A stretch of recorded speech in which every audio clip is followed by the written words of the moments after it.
agentness, and the soul is said to be the cause in regard to the experience of pleasure and pain. Two things are said here. In the last verse, God spoke about Prakriti, nature, and Purusha, soul, and said that both of them are beingness. It is natural then that the question comes into our mind of what Prakriti, nature, is, and what Purusha, soul, is. And look, the Gita is a science. Why is this? It is because whenever a new term comes, then it is immediately defined. Those who studied any science here, who studied science as a degree? Those who have studied any science, such as psychology, physics, chemistry, mathematics, economics, or any other science, will know that whenever a new term comes, then it needs to be defined what that term is. Over here, when God gave the terms Prakriti, nature, and Purusha, soul, then he immediately defined them. In the second chapter, when Sri Krishna gave the word yoga, then he immediately defined yoga as samatvam yoga uchite. Evenness of mind is called yoga. Sri Krishna also defined yoga again in the second chapter as yoga karmashu koshalam. Yoga is excellence in action. In the same way, when the words come here, then God immediately defines them. What is Prakriti, nature? It is the cause of effect, instrument, and agentness. It is that from which the karya and the karan are manifested. What is the karya and what is the karan? It will be a little dry, but you have to bear with me. You have to really understand this. What is karya? Vedanta says that karya is that which is formed when both the 5 great gross elements and the 5 objects of sense combine. Karya does not mean work, as we say in plain Gujarati language. Karya does not mean action, as we say in plain Gujarati. The word karya, that is technically explained here, means the combination of the 5 great gross elements and the 5 objects of sense. The 5 great gross elements are what? Who remembers? Say? Water, fire, like that. Exactly. Earth, fire, water, wind, and ether. The 5 objects of sense are what? Smell, taste, hearing, sight, Okay. smell. Who's got these? Okay. The 5 objects of sense are words, touch, appearance, taste, and smell, just like the lovely lady said there. When all 10 of these combine, then karya is made. What is karan? It is that from which the karya are happening. If people have studied grammar, then they will know that karan is that from which work takes place. When all 13 of our 5 senses of action, which are the speech, the hands, the feet, the reproductive organ, and excretion organ, the 5 senses of knowledge, the eyes, ears, nose, tongue, and skin, the intellect, the ego, and the mind meet, then this is karan.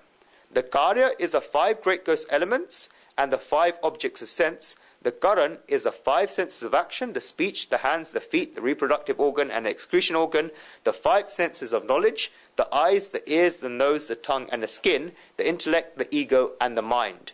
When all of this descends and manifests, then it is Prakriti, nature. Therefore, the 5 great gross elements, the 5 objects of sense, the 5 senses of action, the 5 senses of knowledge, the intellect, the ego, and the mind are all Prakriti, nature. Who is the Purusha, the soul? The Purusha soul is the experiencer of pleasure and pain. In the whole Leela divine game of Prakriti, nature that is going on, of the 5 great gross elements, the 5 sense objects, the 5 senses of wisdom, the 5 senses of action, the mind, the intellect, and ego, when good and bad events come in this Leela, this divine game, then if good events come, then a person gets pleasure, and if bad events come, then a person gets pain. This person is a Purusha, the soul. If someone has sat down to watch a play, and a good event comes, then a person begins laughing and claps their hand, and if a bad event come, then a person becomes sad. Who is this person?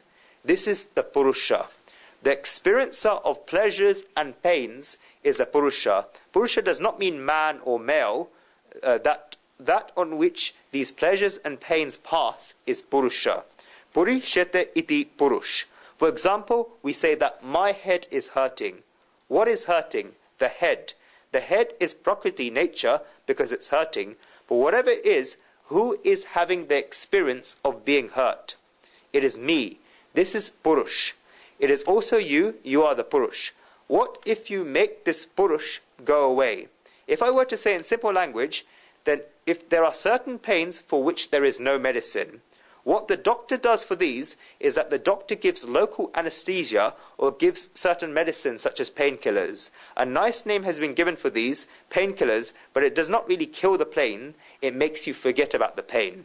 If you kill the pain, then it's so good, but it doesn't kill the pain, it kills the senses. It affects the nervous system, and it takes your attention away from the pain, or it makes you go to sleep if it's a tranquilizer. It does not make the pain go away, it makes the purush go to sleep. He who is getting the experience of pleasure or pain has been made unconscious. The pain did not go away. In the same way, one who experiences pleasures and pains is the purush. God also speaks about something very nice in this verse, but I wish to say a little about it first because we're thinking a lot about it at the moment.